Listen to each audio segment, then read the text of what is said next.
அஸ்ஸலாமு வணக்கங்களே. எங்களுக்கு தெரியும் நான் இன்னைக்கு எங்களோட 27th தியரி கிளாஸ்ல சாரி யூனிட் 2ல மெக்கானிக்ஸ் எங்களுக்கு தெரியும் 2 யூனிட் நான் கொண்டு போயிட்டு இருக்கேன். யூனிட் 2 அதே போல யூனிட் 3 சரி யூனிட் 2ல மெக்கானிக்ஸ்ல முக்கியமான ஒரு பகுதி எங்களோட பிசிக்ஸை பொறுத்தவரையில மெக்கானிக்ஸ்ல இருக்கிற 2.5 சரியா 2.5 2005 பகுதியில் இருக்கிற வேலை சக்தி வலு சம்பந்தமாக வேலை அதே போல சக்தி அதே போல வலு சம்பந்தமாக தியரி பார்ட். இது என்ன கேஸ்னா சில விஷயம் நல்லா கவனிங்க. இதுல ரெக்கார்ட் வீடியோ நான் உங்களுக்கு அப்டேட் பண்ணிருக்கேன். அந்த மழை டைம்ல வந்துட்டு இந்த இடைப்பட்ட காலங்கள்ல அந்த கிளாஸ் நடக்கிற நெட்வொர்க் ப்ராப்ளம் அதனால நம்ம என்ன செஞ்சிருந்தோம் அந்த ரெக்கார்டை வந்துட்டு அப்டேட் பண்ணியிருந்தோம். அதை பாருங்க, அதை ஃபாலோ பண்ணி எடுங்க. அதுக்கு முன்னாடி இருக்கிறத நம்ம தொடர்ச்சியா வந்துட்டு நம்மளோட கிளாஸ் டைமுக்குள்ளேயும் அந்த மழை வெள்ள பிரச்சனை வந்ததால அதுக்குரிய அந்த ரெக்கார்டை வச்சு கூட நம்ம மிச்சம் அந்த தேர்ட் யூனிட் நம்ம ஸ்டார்ட் பண்ணிட்டு கொண்டு போனது. பட் இருந்தும் நம்ம அதை கொஞ்சம் ப்ராப்பரா கதைச்சுட்டா நல்ல மாதிரி. பட் இதே கிளாஸஸ் வந்துட்டு என்னன்னா நான் முழுமையாக அந்த தியரியை கதைக்க போறேன். சரியா நீங்க நோட் பண்ணிட்டு ஏற்கனவே நீங்க அந்த ரெக்கார்டை ஃபாலோ பண்ணி நான் சொல்றது இந்த தியரி பார்ட்ஸ் அப்ளை பண்ணாங்க அதுக்கு புதுசா பாக்குறாங்க மேக்ஸிமம் நினைக்கிறேன் முழுமையா நான் தியரியை கதைக்க போறேன். இது என்ன கேஸ்னா நோட் பண்றதுக்கு ஒரு எக்ஸ்ட்ரா டைம் தராமலுக்கு நம்ம இருக்கிற இந்த பகுதிக்குள்ள இருக்க அவ்வளவு விஷயத்தையும் நம்ம என்ன செஞ்சுட்டு வரோம்னா கதைச்சிட்டு வரோம். சரியா அதை நீங்க ஒரு ஷார்ட் நோட்ஸ் மாதிரி அப்லோட் பண்ணலாம் அல்லது ரெக்கார்ட் வீடியோ அப்டேட் ஆகுனாலும் தேவையான விஷயங்களை நீங்க பிரகடலாம் அல்லது நான் கதைச்சிட்டு வரக்கே நீங்க நோட் பண்ணிக்கலாம் தான் நல்லா இருக்கும். அதுவும் அது உங்களோட இதை பொறுத்து. பட் நம்ம இதுக்குள்ள இருக்க அவ்வளவு விஷயத்தை கதைச்சு முடிக்கணுங்கிறதுக்காக மட்டும் நம்ம என்ன செய்யணும்னா இதுல முழுமையாக நாங்க இதுல கதைக்கிறோம். சரி அப்ப நம்ம அப்படி இந்த வேலை வந்து சக்தி வேலை சக்தி வலுங்கிற இந்த ஏன்னா இதை நாங்க ப்ராப்பரா நானும் உங்களுக்கு விளக்கப்படுத்தி முடிச்சுன்னா அடுத்தது ஸ்டார்ட் பண்ணலாம். அது நம்ம உடனே மாதிரி எப்படி மெக்கானிக்ஸ் தியரி கிளாஸ் மாதிரியே போகும். நோட் பண்ணதுல டைம் வந்து அமைதியாக அந்த இடத்துல படிச்சுக்கலாம். இது நீங்க அந்த ரெக்கார்ட்ல இதை பார்த்துங்கிறதுக்காக வேண்டி நான் இதுல என்ன செய்யறதுன்னா சில விஷயங்களை கதைக்கிறத ட்ரை பண்ணுங்க. சரி ரைட் ஓகே. இந்த பாடம் ஆரம்பிக்கிறதுக்கு முன்னால நான் இதை கழிச்சுக்கிறேன். இது ஒரு மிக முக்கியமான ஒரு பாடம் எங்களோட மெக்கானிக்ஸை பொறுத்தவரையில. அடுத்ததுதான் மிக இலக்குவான ஒரு பாடம். ஏன் நான் இதை இலக்குவான பாடம் சொல்றேன்னா இங்க கவனிக்க இந்த தலைப்புல இருக்கிற இந்த வேலை அதே போல இந்த சக்தி அதே போல இந்த வலு இவங்க அவ்வளவு பேரும் என்ன கணியம்னா எண்ணிக்கணியம். நல்லா எண்ணிக்கணியம் முக்கியமான கதை எண்ணிக்கணியம். அப்ப எங்களுக்கு தெரியும் எண்ணிக்கணியம் சார்ந்த பகுதிகளோட ஆப்ரேட் பண்றது அந்த பகுதிகளை நாங்க பயன்படுத்த மிக இலக்குவானது. நம்பர்ஸ் கூடுற மாதிரி கழிக்கிற மாதிரி நம்பர்ஸ் ஒரு எண்ணிக்கணியம். அப்ப எண்ணிக்கணியம் சார்ந்த கணித செய்கைகள் அது தொடர்பான அந்த மெக்கானிசம் கதைக்கிறது லேசி. ஏனென்னா அந்த பருமன் மட்டும்தான் கதைப்படும். பருமனை மட்டும் தான் நம்ம என்ன செய்ய போறோம் அந்த இடத்துல கதைக்கிறோம். இப்ப காவிகள் வரங்கதான் நம்ம யார பருமனோட சேர்த்து திசையையும் நான் அந்த இடத்துல கணக்கெடுக்கிறேன். ஆனா இஞ்சி போட்டிருக்கிற இந்த வேலை சக்தி வலு இவங்க அவ்வளவு பேரும் யாருன்னா எண்ணிக்கணியம். அப்ப எண்ணிக்கணியங்கள் தொடர்பான கணித செய்திகள் ஈஸியாக முதல்ல. அப்ப இந்த பாடத்துக்கு நான் வாரத்துக்கு முன்னால இந்த தலைப்புல இருக்கிற அந்த பௌதீக கணியங்கள் எல்லாம் எண்ணிக்கணியங்கள் இருக்கிறதால இது தொடர்பான பகுதிகளை நாங்க ஆராயிறது மிக இலக்குவாக இருப்பாங்க. பாடம் முடியும் வரைக்கும் இதை மனசுல வச்சுக்கணும். சரி அப்ப நாங்க இந்த கதைக்க போறோம் எண்ணிக்கணியங்கள் தொடர்பான கதைகள் தான் இந்த இடத்துல கதைக்க போறீங்க என்னன்றதை பார்க்கலாம். சரி ஓகே இப்போ வரும் கவனிங்க. அதுல இந்த வேல் சரி நான் சொல்ற விஷயத்த நல்லா கவனிங்க. இந்த இடத்துல வாங்க கவனிங்க. ஏலவல் பிசிக்ஸ பொறுத்தவரையில இந்த வேலை அதாவது மெக்கானிக்ஸை பொறுத்தவரை மெக்கானிக்ஸை பொறுத்தவரையில இந்த வேலைங்கிற கதையை 2 பகுதிகளுக்குள்ள நாங்க ஆராய போறோம் அல்லது 2 பகுதிகளை கூடாக நாங்க கதைக்கிறோம். ஒன்று முதலாவதுல இந்த நேர்கோட்டு இயக்கத்துல நடக்கிற வேலை. சரியா நேர்கோட்டு இயக்கத்துல இருக்கிற செய்யப்படுற இந்த வேலை சார்ந்து கதைக்கிறது. நேர்கோட்டு இயக்கத்தில்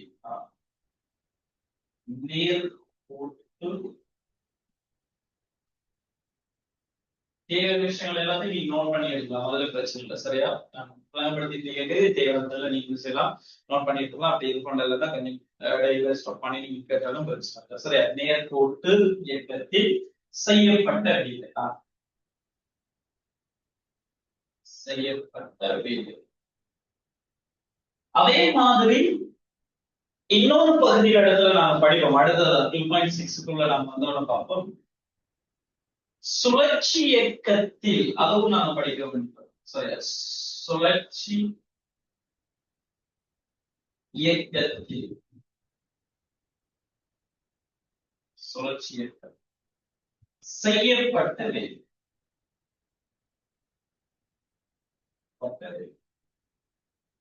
இந்த தலைப்புக்குள்ள, அதாவது இந்த 2.5க்குள்ள நான் இவரை பத்தி ஆராயல இல்லை, இவரை பத்தி ஆராய போறது இல்லை. இது 2.6 நாம படிச்சுட்டு பிறகு அப்புறம் தொடர்ச்சியாக இந்த சுழற்சி இயக்கத்தில் செய்யப்பட்ட வேலை சம்பந்தமாக நான் அந்த இடத்துல கலைக்க வேண்டியது. அப்ப எனவே நாம இந்த இடத்துலதான் நாம இன்னைக்கு இருந்து பேச போறோம். நேர்கோட்டு இயக்கத்தில் செய்யப்பட்ட வேலை, அதுதான் நாம இதுக்குள்ள பார்க்க. சரியா, இதுதான் அது பார்க்க. சரி கவனிங்க, இந்த நேர்கோட்டு இயக்கத்துல செய்யப்பட்ட வேலைக்கு ஒரு நான் ஸ்டாப் பாயிண்ட் சொன்ன கதைக்கு பாருங்க என்ன சொல்றாங்கன்னா அதுக்கு நம்ம பேசலாம். என்னடா சமப்படுத்தப்படாத விசை. இந்த சமப்படுத்தப்படாத விசைன்ற ஒரு கதையை நீங்க எப்படி கதைக்கலாம்னா விளைவு விசைன்னு எடுத்துக்கலாம். ஏன்னா அதாவது அந்த இடத்துல விளைவு விசைன்ற ஒரு பருமன் வந்து பிரசன்ட் ஆகிற நிலை. விளைவு விசை 0வாக இருந்தால் அங்க விசைகள் எல்லாம் சமப்படுத்தப்பட்டு, அப்ப அந்த இடத்துல ஒரு விசை ஒன்று வருதாக இருந்தால் அங்க என்ன செய்யப்படுது, விளைவாக ஒரு போர்ஸ் ஒன்று வாருது. அதான் அந்த சமப்படுத்தப்படாத விசை சொல்லும். விளைவுக்கு ஒரு பருமன் வாருது. சொல்ல பாருங்க, சமப்படுத்தப்படாத விசையொன்று பொருளொன்றின் மீது தாக்கும் போது பொருள் இடப்பெயர்ச்சி அடையுமாயின் விசையினதும் அப்பொருளின் மீது பொருளின் மீது வேலை செய்ததாக சொல்லப்படும். விசையானது பொருளின் மீது, இதுல 2 வேர்டு இருக்கு. சரி, இதெல்லாம் இருக்கட்டும். சொன்ன விஷயம் இந்த சொல்ல மரங்கள் ஒன்று பொருளின் மீது வேலை செய்யறது, இன்னொன்று பொருளினால் வேலை செய்யறது. ஒரு காரணம் ஒன்று இருக்கு. இந்த 2 வேர்டுக்கு இடையில டிஃபரெண்ட் ஒன்றை சொல்லிருப்பாங்க. பொருளின் மீது வேலை செய்யறது, இன்னொன்று என்னன்னா பொருளினால் வேலை செய்யறது. இப்ப வேலைக்கு வரைவிலக்கணம் கொடுக்க என்ன சொல்றாங்க, ஒரு பொருள் நல்லா கவனிக்கலாம். சரி, இப்ப நாம இதுக்குள்ள கதைக்க போறோம் வேலை சார்ந்த பகுதியில கதைக்கிறோம். சரியா, வேலை சார்ந்த கதையை கதைக்க போறோம். ஒன்னொன்னு பாருங்க, வேலை வேலை. இப்ப நேர்கோட்டு இயக்கத்தில் செய்யப்பட்ட வேலை இதை எப்படி கொண்டு வராங்கன்னா ஒரு பொருள் நல்லா தெளிவா ஒரு பொருள் இருக்கு.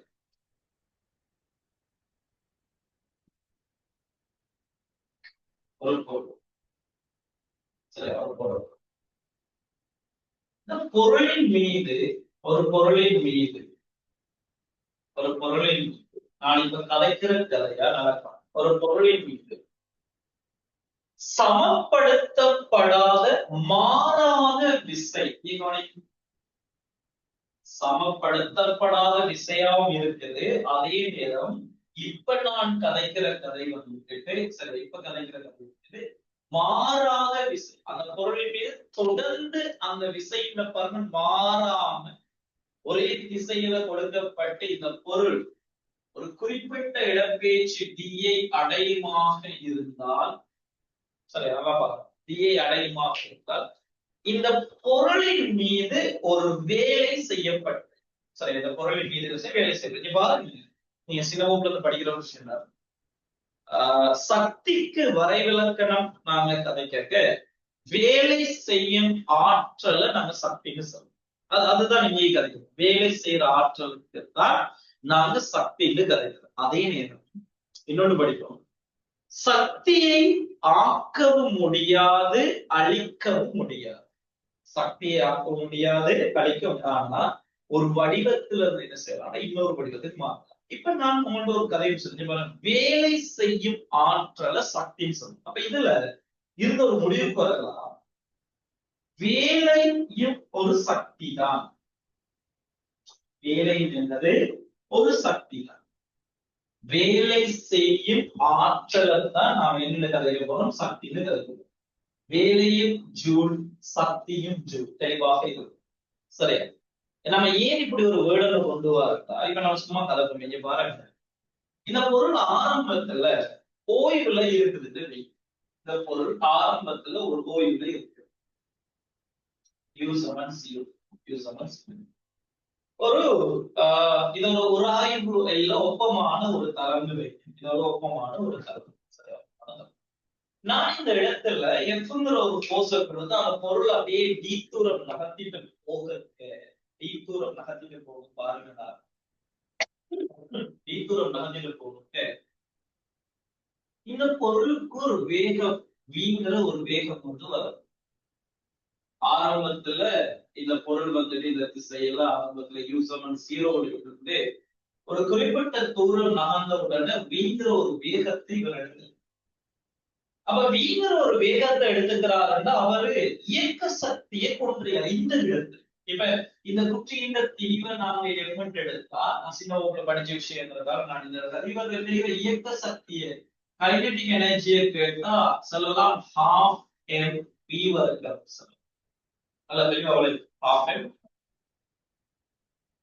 இந்த இடத்துல இயக்க சக்தியை கேட்டா கைனடிக் எனர்ஜியை பாத்தீங்கன்னா இது 0, வேகம் 0ங்கிறதால அதை தர எது தர 0 இந்த வர்க்கம் 0 வரும். பாருடா, சக்திக்கு நாங்க வரைவிலக்கணம் கொடுக்க வேலை செய்யற ஆற்றல் சக்தி, அதே மாதிரி சக்தியை ஆக்கவும் முடியாது அழிக்கவும் முடியாது. ஆரம்பத்துல இந்த உடல்ல இயக்க சக்தி 0. இப்போ ஒரு குறிப்பிட்ட தூரத்துக்கு நான் போர்ஸ கொடுத்துட்டு வரக்க இப்போ ஒரு வேகம் வருது, எனவே இந்த இடத்துல இயக்க சக்தி எடுத்துக்கிறாருன்னா இவருக்கு ஒரு இயக்க சக்தி பெற்றுக்க அந்த உடம்பு எடுத்து அந்த உடல் எடுத்துறீங்க. இது எங்க இருந்து நான் தான் சொல்லிட்டேன், சக்தியை ஆக்கவும் முடியாது அழிக்கவும் முடியாது. ஆரம்பத்துல சக்தி 0 இருக்குது. அப்ப இந்த நிலைக்கு வந்த உடனே இவர் சக்தி எடுத்துக்கிறார். அப்ப இங்க எங்க இருந்து இந்த சக்தி தெளிவா விளைவிக்கும். இதெல்லாம் என்னோட இந்த 2.5 அடிப்படை விஷயங்கள் எல்லாம் தெளிவா கழிச்சுட்டு வாங்க. பின்னால இதெல்லாம் தேவைப்படும், இதெல்லாம் சக்தி காப்புதான் அப்படிங்கிறதோட இதை நான் அப்படியே கொண்டு போய் ஜாயின் பண்ண போறோம். தெளிவாக விஷயத்தை புரிச்சு சரியா நீங்க. அப்ப எங்க இருந்து இயக்க சக்தி எஸ் ரைட். இப்போ வரும், நாம தான் சொல்லிட்டோமே வேலை செய்யற ஆற்றல் சக்திக்கு சொல்லி வேலையையும் சக்தியாக கன்வெர்ட் பண்ணி வச்சிருக்கேன். அப்ப இங்க பாருங்கடா, நான் இந்த பொருளின் மீது ஒரு போர்ஸை கொடுத்து ஒரு டி தூரம் நீங்க நகர்த்துறீங்கன்னா ஏக நேர்கோட்டு இயக்கத்தில் செய்யப்பட்ட வேலைக்கான வரைவிலக்கணம் உங்களுக்கு தெரியும். நாங்க படிச்சிருக்கோம், சில எல்லாம் கதைச்ச விஷயம்தான். ஓலவெல்ல எல்லாம் இதெல்லாம் கதைக்கிறது தான். இப்ப இருந்தாலும் பிரச்சனை விசை தர விசையின் திசையில் அசைந்தது. இதான் ஏக பரிமாண இயக்கத்துல செய்யப்பட்ட வேலைக்கான சமன்பாடு. W யாரால தரப்படுறா, விசை தர விசையின் திசையில் அசைந்தது. அப்ப இங்க பாருங்கடா, ஒரு குறிப்பிட்ட ஒரு புள்ளியில இருந்து எஃப்ங்கிற ஒரு மாறா பெருமானத்தை பொழுது இந்த டி தூரம் நகர்த்திறனாக இருந்தா அந்த விசை மாறும். விசை மாறக்கூடாதுங்கிறத நான் அழுத்தி அந்த சொல்ல யூஸ் பண்ணிட்டு தெரியவங்கள இதுவரைக்கும் நான் கதைச்சிட்டு இருக்கேன். அந்த விசையின் பருமன் இந்த புள்ளியில இருந்து இந்த புள்ளி வரும் வரைக்கும் மாறும். இந்த பொருளை ஈர்மையத்தான அல்லது பொருளை டி தூரம் நாங்கள் நகர்த்தும் வரும் வரைக்கும் அந்த விசையின் பருமன் இங்க மாறும். மாறினா ஒரு வேலை செய்யணும், அதையும் நான் இந்த பாடத்துல பார்க்க கட்டி விட்டு சமன்பாடு ஒரு டைம்லாம் அதெல்லாம் வந்து நடக்கும்போது தெளிவாக வெளியிக்கும். சரி, வெளிகோணி. அப்ப இந்த டி தூரம் நாங்க எஃப்ங்கிற போர்ஸ் கொடுத்து நகர்த்தக்கு இதன் மீது ஒரு வேலை செய்யற நல்லா கவனிங்க. நாங்க அந்த பொருளின் மீது செய்த வேலைதான், இந்த வேலைதான் அந்த பொருளின் மீது செய்த வேலைதான் இப்ப அவர் என்ன கன்வெர்ட் ஆயிருக்காருன்னா இங்க இருக்கிற இயக்க சக்தியாக கன்வெர்ட் ஆயிருக்கு. நாம அந்த பொருளின் மீது செய்த வேலை பாருங்க, சும்மா இருந்த பொருளின் மீது நாம ஒரு வேலை செய்யறோம், அந்த வேலை இயக்க சக்தியாக அந்த இடத்துல கன்வெர்ட் ஆயிருக்கு. இந்த இடத்துல கன்வெர்ட் ஆயிருக்கிறது தான் இந்த இயக்க சக்தி. அப்ப இதுல இருந்து ஒரு அர்த்தம் என்ன விளங்குதுன்னா, அந்த உடல் எனர்ஜி சக்தியை பெற்றிருக்கிறதுனா அந்த பொருளின் மீது வேலை செய்யப்படும். நான் சொன்ன 2 வேர்டு இருக்குது. பொருளின் மீது வேலை செய்யறது, அதே மாதிரி பொருளினால் வேலை செய்யறது. பொருளின் மீது வேலை செய்யக்க அந்த உடல்ற எனர்ஜி அதிகரிக்கிறத நீங்க பாருங்க. பொருளின் மீது நீங்க வேலை செய்ய, அது அழுத்த சக்தியாக இருக்கலாம் அல்லது இயக்க சக்தியாக, ஏன்னா நாம பொருளின் மீது வேலை செஞ்சு அந்த பொருளுக்கு அந்த வேலை ஒரு பொறிமுறை சக்தியாக கன்வெர்ட் ஆகிருக்கும். அந்த கன்வெர்ட் ஒரு இயக்க சக்தியா இருக்கலாம் அல்லது அது சம்திங், அதை ஒரு நிலைப்பாடை பொறுத்து ஒரு சந்தர்ப்பத்தை பொறுத்து அது பட் பொருளின் மீது செய்யப்பட்டால் அந்த உடல்ல ஒரு சக்தி வந்து என்ன செய்யப்பட்ட சேமிக்கப்பட்டு மாறி கரைச்சா பொருளினால் வேலை செய்தால், பொருளினால் வேலை செய்தால், பொருளினால் வேலை செய்தால் தனக்கிட்ட இருக்கிற எனர்ஜி அவர் என்ன செய்ய ரிலீஸ் பண்ணிட்டு தனக்கிட்ட இருக்கிற அந்த சக்தியை பயன்படுத்தி ஒரு வேலையை அவர் செஞ்சுட்டு போனா அவரோட சக்தி என்ன செய்யணும், அந்த இடத்துல பொருள் சேமிச்சு வச்சிருக்கிற சக்தி குறைக்கும். அப்ப நீங்க பார்க்கலாம், ஒரு பொருள எனர்ஜி அதிகரிக்கிற சந்தர்ப்பத்துல பொருளின் மீது வேலை நடந்திருக்கு. ஒரு பொருள எனர்ஜி இழக்கிற சந்தர்ப்பத்துல அங்க பொருளினால் வேலை செய்யும். அப்ப ரெண்டையும் பிரிச்சு அறிய தெரியும் எந்த சந்தர்ப்பத்துல என்ன கதைக்கிற விஷயங்கள் புரிஞ்சுது. ஓகே, அவ்வளவுதான் கவனிக்கும். அப்ப ஏக பரிமாண இயக்கத்துல, நேர்கோட்டு இயக்கத்துல செய்யப்பட்ட வேலைக்கான சமன்பாடு W சமன் F தர T ஆக இருக்கும். இதுல தெளிவாக இருக்கணும், அந்த Fங்கிறது ஒரு மாறா பெருமானமா இருக்கணும். அதே நேரம் இந்த F இந்த T சொல்ற விஷயத்தை நல்லா F விசை தர, அந்த பொருளின் மீது தொலைப்பட்ட விசை தர விசையின் திசையில் அசைந்த தூரம். சரி, Fங்கிறது போர்ஸ் கொடுத்துருவோம், F விசை. ஆனால் இந்த T தெளிவாக இருக்கும் சொல்லலாம், பொருள் விசையின் திசையில் அசைந்த தூரம் அல்லது சரி விசையின் விசையின் திசையில், விசையின் திசையில் பொருள் அசைந்த தூரம், பொருள் அசைந்த தூரம், அசைந்த தூரம், அதுல கவனம். சரியா? இதுதான் நம்மளோட ஏக பரிமாண இயக்கத்தில் செய்யப்பட்ட வேலைக்கான சமன்பாடு. அதே மாதிரி நான் உங்களை ஆரம்பத்தில் சொல்லிட்டேன், வேலை ஏக பரிமாண இயக்கத்துல செய்யப்பட்டிருக்கிற இந்த வேலை வந்து ஒரு எண்ணிக்கணி, அதுல மாற்றுக்கிறது வேலை, வேலை ஒரு எண்ணிக்கணி, எண்ணிக்கணி, வேலை எண்ணிக்கணி. சரி, அதே மாதிரி இந்த வேலையின் அழகை நாம செக் பண்ணி, வேலையின் அழகு, வேலையின் அழகை நாங்க எடுத்த அழகான வேலையின் அழகு, வேலையின் அழகு விசை தர தூரம் நியூட்டன் மீட்டர் என்று கதைக்கலாம், நியூட்டன் மீட்டர். அல்லது அடிப்படை அலகுல நம்ம கதைக்கிறேன்டா, அடிப்படை அலகுல கதைக்கிற நியூட்டனுக்கு பதிலாக எழுதலாம்டா kilogram metre second -2 into metre. அப்ப கிலோகிராம் மீட்டர் ஸ்கொயர் செகண்ட் -2 கதை. இதுவும் எங்களோட அடிப்படை அலகுல நாங்க கதைக்கிற விஷயம், என்ன இதுவும் வேலை. அதே மாதிரி ஜூல், ஜூல், ஜூல், ஜூலை நாங்க கதைக்கலாம், அது பிரச்சனை, ஜூலை கதைக்கலாம். இது வேலையின் அழகாக நாங்க கதைக்கிறது newton metre, kilogram metre square second -2. அதே போல வேலையோட பரிமாணத்தை செக் பண்ணினா, வேலையோட பரிமாணத்தை நாங்க செக் பண்ணினா mL ஸ்கொயர் T -2. சரி, ஓகே. இது அவங்க ப்ராப்பரான ஒரு தியரியை நாங்க கதைச்சிருக்கோம் வேலை. பட் அதுக்குள்ள நடக்க போற மற்ற விஷயங்கள் நான் கதைக்க போறேன். எல்லாருக்கும் இதுவரைக்கும் நான் பேசுற விஷயங்கள் எல்லாம் விளையிட்டேன். இதுவரைக்கும் நான் ஏக பரிமாண இயக்கத்துல செய்யப்பட்ட வேலைக்காக நான் கதைச்ச விஷயங்கள் எல்லாம் விளையிட்டேன். ஏக பரிமாண இயக்கத்துல நான் கதைச்சிருக்கிற விஷயங்கள் எல்லாம் கிளாஸ்ல ஜாயின் பண்ணிக்கிறவங்க எஸ் ரைட். இப்ப தேவைன்னா நீங்க என்ன செய்யுங்கன்னா அதை ஸ்கிரீன்ஷாட் எடுத்துக்கங்க, நான் அடிச்சுட்டு அடுத்த விஷயத்தை நான் கதைக்கிறேன். அப்ப போர்டு வந்து கிளியர் பண்றதுக்கு இடையில என்ன செய்யும், ஸ்கிரீன்ஷாட் எடுத்து ஒரு ஆள் தொடர்ந்து எடுத்துருவாங்க, நம்ம குரூப்ல அப்டேட் பண்ணிட்டு சரியா. ரைட், இதை நான் நினைக்கிறேன், இதெல்லாம்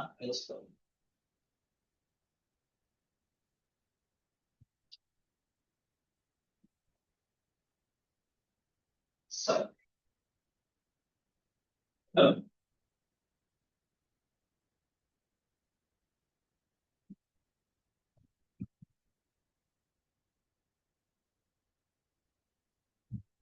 சரி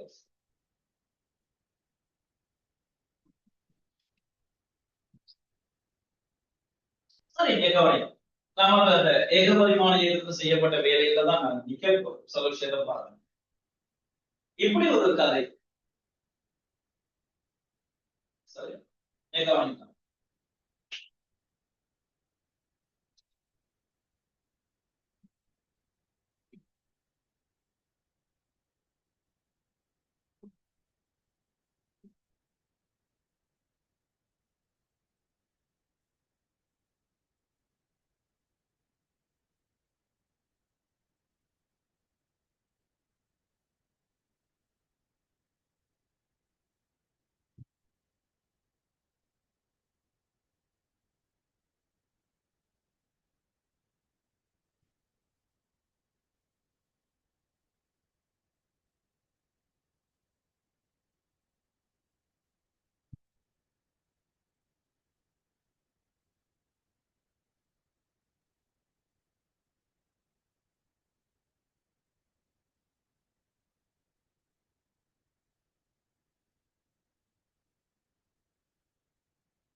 இந்த இதொன்று ஒரு பெட்டியின் மீது எஃப்ங்கிற ஒரு ஃபோர்ஸ், அதாவது கிடையோட தீட்டா கோணத்துல, நான் இப்படி ஒரு பெட்டியை தரையில வச்சுட்டு கிடையோட தீட்டா கோணத்துல எஃப்ங்கிற ஒரு ஃபோர்ஸை கொடுத்து அந்த பெட்டியை கிடையாக நான் அசைஞ்சிட்டு பாருங்க, டி தூரம் அசைஞ்சிட்டு. எனவே நாங்க ஒரு போசல் கொடுக்க ஒரு மாதத்துல ஒரு விஷயம் என்பது டி தூரம் அந்த பொருள் நகர்த்தப்படுது, ஏதோ ஒரு திசையில நகர்த்தப்படுது. இப்ப கட்டாயம் அந்த பொருளின் மீது என்ன செய்யப்படுது, ஒரு வேலை ஒன்று செய்யும், வேலை என்று செய்யும். அப்ப வேலை பிரசன்ட் ஆகும். ஆனா தெளிவாக இருக்கும். நாம இந்த வேலைக்கான வரைவிலக்கணம் செல்லக்கு W சமன F தர D. F தர D. விசை தர விசையின் திசையில் அசைந்த தூரம். ஒரு பொருள் ஒரு குறிப்பிட்ட தூரத்துல அசையுதுன்னா, ஒரு குறித்த திசையில அசையுதுன்னா, அந்த திசையில தொழிற்படுற விசைதான் காரணமாக அமைவான். அதுல மாற்று தெளிவாக புரிஞ்சு. சரி, ஒரு பொருள் டி தூரம் நகருது என்றால் அந்த நகர்ற திசைக்கு சொந்தமான விசைதான் காரணம் அந்த நகர்வுக்கு, அந்த பொருள் நகர்ந்து போறது. இதுல நல்லா கவனிங்க. நான் இங்க தொழிற்படுற இந்த விசையை இரண்டு கூறுகளாக பிரிக்கலாம். நான் படிச்சிருக்கேன். ஒன்று கிடையாக கொண்டு வந்தால் எஃப் காஸ் தீட்டா, நிலைக்குத்தாக பிரிச்சால் F sine theta. F sine இது முழுவதும் அப்படியே தொழிற்படுறோம். இங்க பாருங்க, இந்த இடத்துல கிடையோட வந்தால் இது எஃப் காஸ் தீட்டா, நிலைக்குத்தாக வந்தால் F sine theta. F sine சரி. இப்ப இந்த பொருளின் மீது செய்யப்பட்ட வேலை என்னென்று கேட்டால், பொருளின் மீது செய்யப்பட்ட வேலை என்னென்று கேட்டால், நான் இந்த எஃப்ங்கிற போர்ஸத்தான் இரண்டு கூறுகளாக நான் பிரிச்சிருக்கேன். அப்ப எஃப்ங்கிற போர்ஸ் இப்ப இருக்குமான்னு கேட்டா இல்ல, தெளிவாக விளையும். அதுக்கு பதிலாக தொழிற்படக்கூடிய இரண்டு விசைகளை பிரிச்சு வச்சிருக்கேன். இவங்க ரெண்டு பேர் தான் எஃப்ஐயும் குறிச்சு இவங்க ரெண்டு பேரும் குறிச்சு காட்டுறது தெளிவாக விளையும் போட்டு சரி. அங்க எஃப்ங்கிற ஒரு போர்ஸ் தொழிற்படுது, அதை கலட்டி போட்டு அதுக்கு பதிலாக ஒன்றுக்கொன்று செங்குத்தாக தொழிற்படக்கூடிய இரண்டு விசைகளை நான் அந்த இடத்துல குறிச்சிருக்கேன். அந்த விஷயத்தை கவனமா புரிஞ்சுக்கணும். இப்ப இவரும் சேர்ந்துதான் இவர் இருக்க இவங்க ரெண்டு பேர் ஆடுது, தெளிவாக விளையும். அவரை கலட்டிட்டு அவருக்கு பதிலாக பயன்படுத்தக்கூடிய இரண்டு விசைகளை நான் இந்த இடத்துல. அப்ப இப்ப எனக்கு ரெண்டு விசை ஆயிடும். ஒன்று F cos theta, இன்னொன்று F sin theta. தெளிவாக இருக்கு. இப்ப இந்த நிகழ்ச்சியின் போது, அதாவது இந்த பொருளின் அசைவின் போது எந்த விசையினால வேலை செய்யப்பட்டிருக்குது என்றால் தெளிவாக இருக்கிறதா, பொருள் கிடையாக அசையறதால இந்த இடத்துல செய்யப்பட்ட வேலை F cos theta தர D ஆக தர விசை தர விசையின் திசையில் அசைவது. அப்ப நீங்க கொடுத்திருக்கிற அந்த F என்ற விசையில கிடை கூறினால இங்கு வேலை நடக்கும். அப்ப நிலைக்குத்து கூறால என்ன நடக்குது? நிலைக்குத்து கூறால வேலை நடக்குது. அவ்வளவுதான். இங்க பாருங்க, இது நாம இப்ப இந்த பொருளின் செய்யப்பட்ட வேலை. இப்ப நிலைக்குத்து கூறை யோசிச்சீங்கன்னா F சமன் W சமன் F sin theta, அதுல மாற்றம் இருக்கிறது, நிலைக்குத்து இருக்குது F sin theta. பட் அந்த திசையில பொருள் அசையவில்லை. இங்க பாருங்க, ஈர்வை மையத்தானத்தில் எந்த விதமான மாற்றமும் இல்லை. ஒரே கிடையில நிலைக்குத்தாக ஒரு மேலிருந்து சான்ஸ். அப்ப இந்த இடத்துல செய்யப்பட்ட தெளிவாக. அப்ப கிடை விசையினால் செய்யப்பட்ட வேலை அது பிரசன்ட் ஆகுது. அங்க இருக்கிற நிலைக்குத்து கூறு விசையால், நிலைக்குத்து விசையால எந்த விதமான வேலையும் அந்த பொருளின் மீது செய்யலாம். இந்த பொருளின் மீது செய்யல. இந்த ஸ்ட்ரக்சருக்கு நான் 2 விஷயமா கதைச்சிருக்கிறது. கிடை கூறால செய்யப்பட்ட வேலை என்ன, நிலைக்குத்து கூறால செய்யப்பட்ட வேலை என்னங்கிறத நான் கதைச்சது விளங்கிட்டேன். எஸ், தெளிவாக அந்த விஷயங்களை பிடிச்சுக்கோ. தெளிவாக அந்த விஷயங்கள். ஓகே, சரியா, ரைட். ஓகே, இப்ப வரும் அடுத்த கதை. சரியா, அடுத்த கதைக்கு ஒரு பாருங்க. இப்படி ஒரு சந்தர்ப்பத்தை பார்ப்போம்.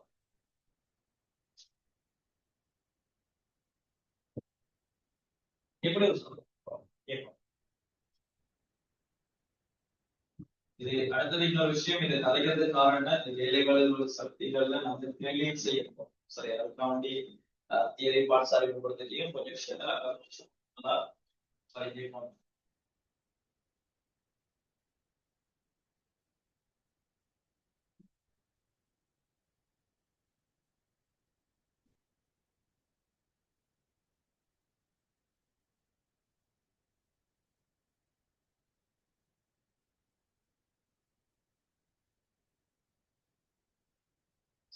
சித்திரம் போதுமானது. எல்லாம் வெளிக்காட்டு தேவையில்லை.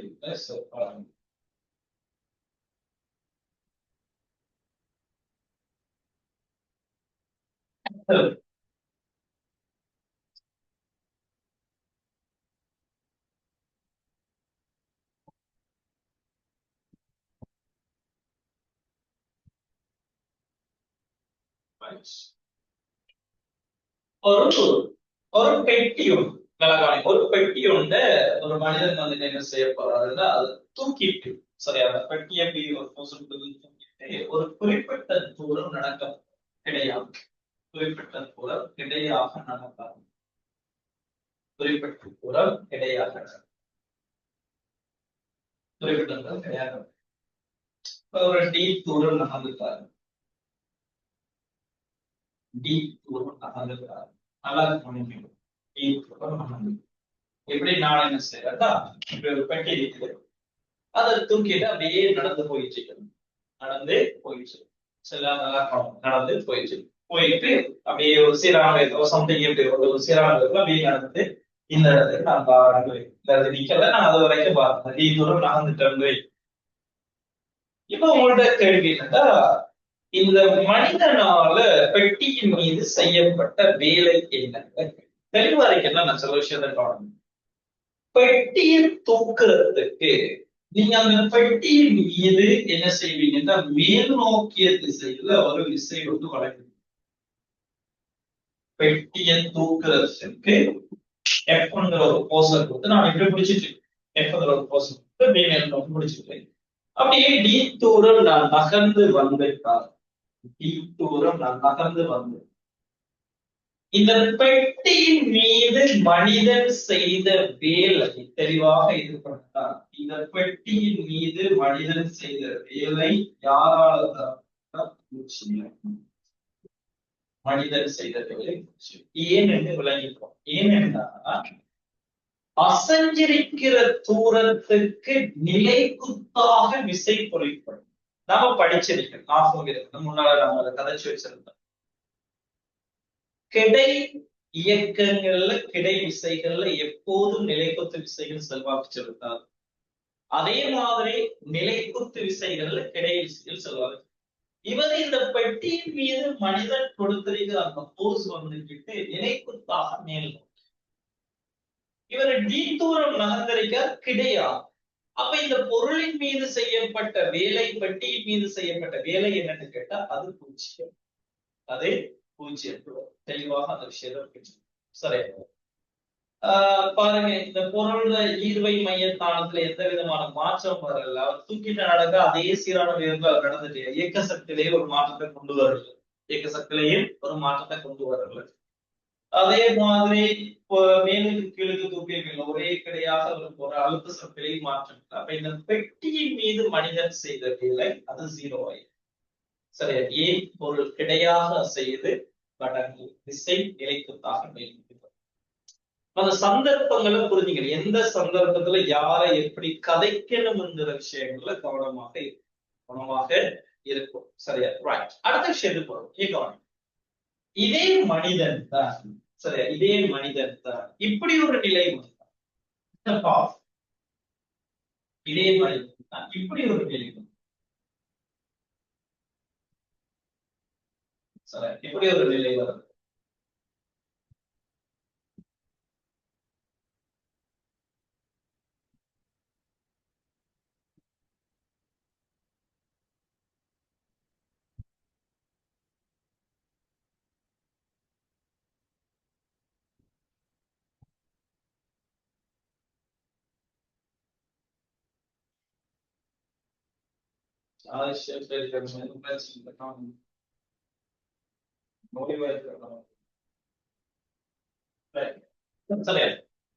இவருக்கு எப்பவுமே ஒரு ஃபோர்ஸ் மேல் நோக்கி நாங்க அவர் தூக்கிட்டீங்க. சரி, மேல் நோக்கி அவரை கட்டி இது மேல படிகள் எப்படி செய்யறாங்க? அந்த கிடையான தளம் இல்லாமலுக்கு ஒரு ஸ்டெப்ல ஒரு படியில ஏறுறாங்க. ஒரு படியில ஏறுறாங்க. சரி, ஒரு படியில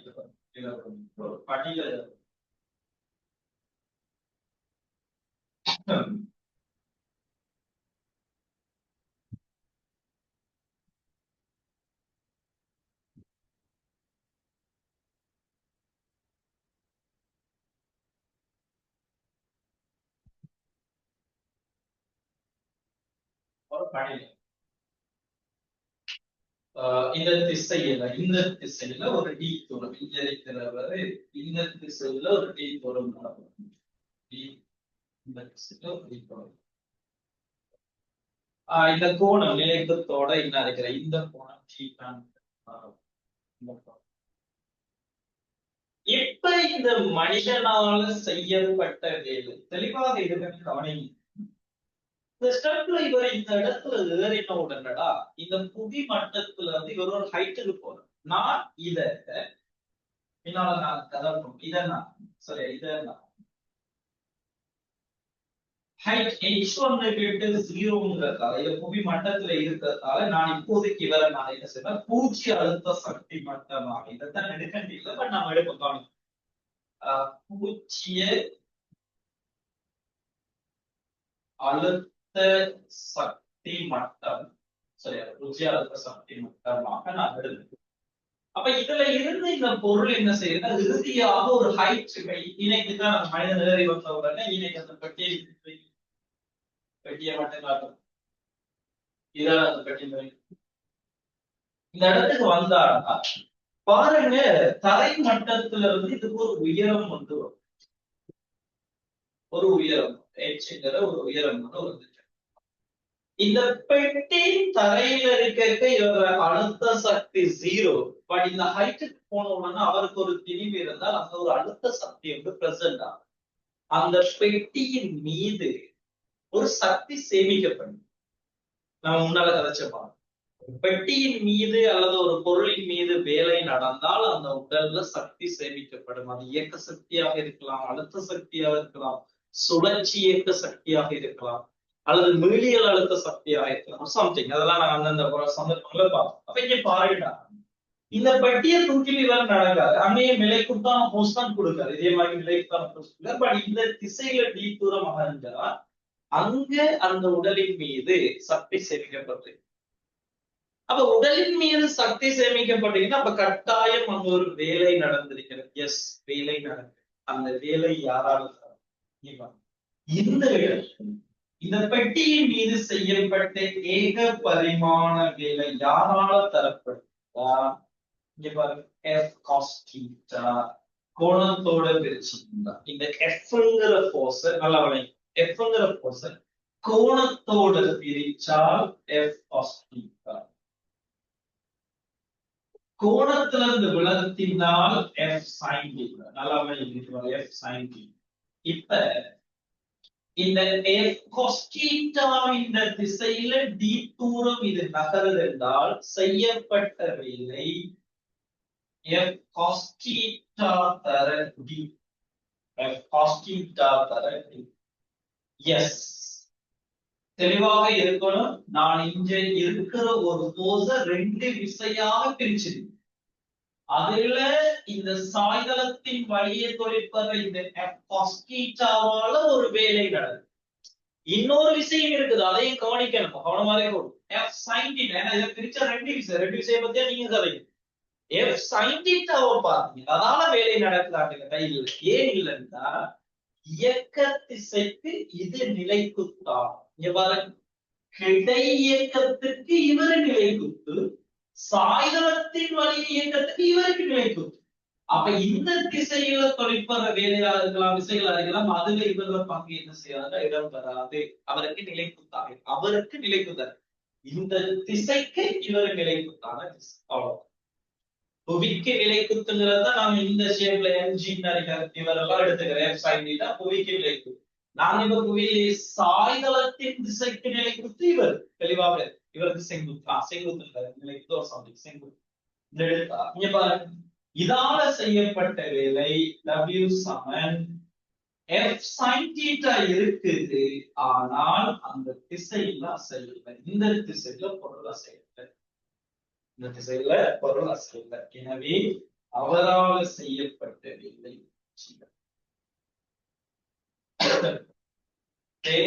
இந்த பகுதி இவரு நான் பேசின விஷயம் என்ன?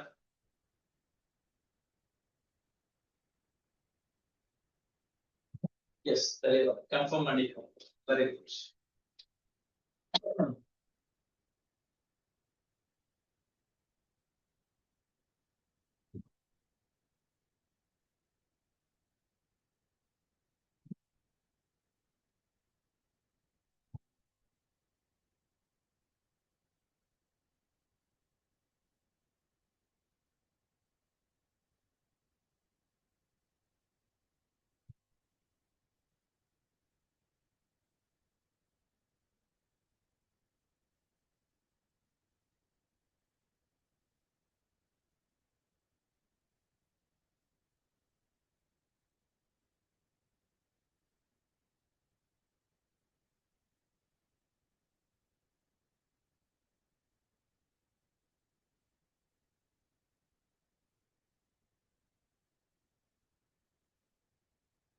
சரி, ரைட். இதை நாம படிச்சோம். வேலைங்கிற ஒரு இயக்க பரிமாணத்துல நம்ம செய்கிற வேலை சம்பந்தமான கருத்துக்களை நம்ம படிச்சிருக்கோம்.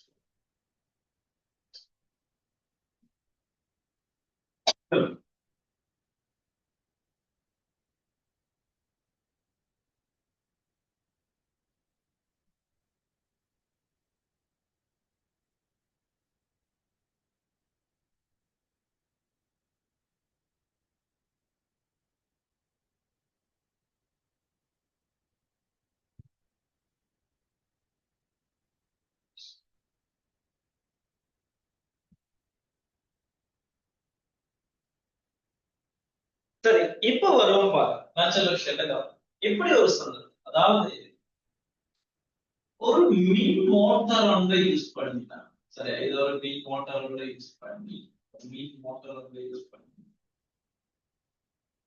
சரி,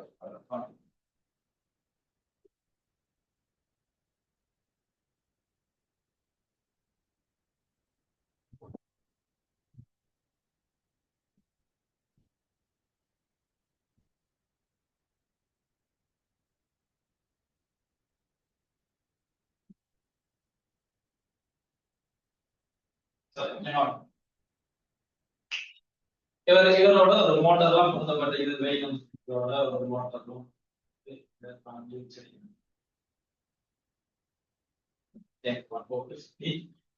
இது ஒரு வீட் மோட்டார்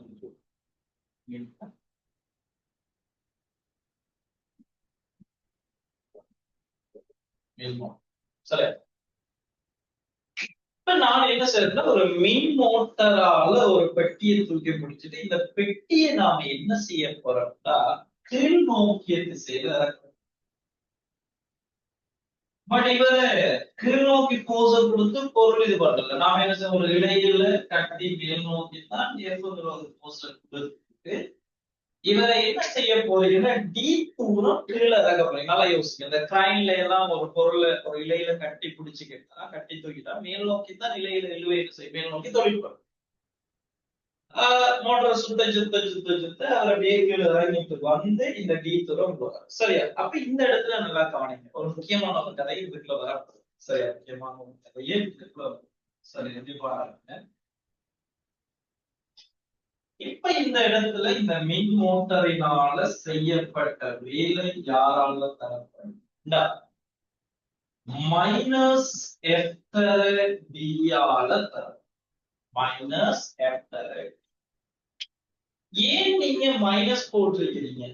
ஏன் நான் மைனஸ் போட்டீங்கன்னா விசை மேல் நோக்கி தொழிற்படுது. அவர் அசைத தூரம் அதற்கு எதிராக தொழிற்படும். ரைட், ஓகே, நீங்க அதால போட்டிருக்கிறீங்க.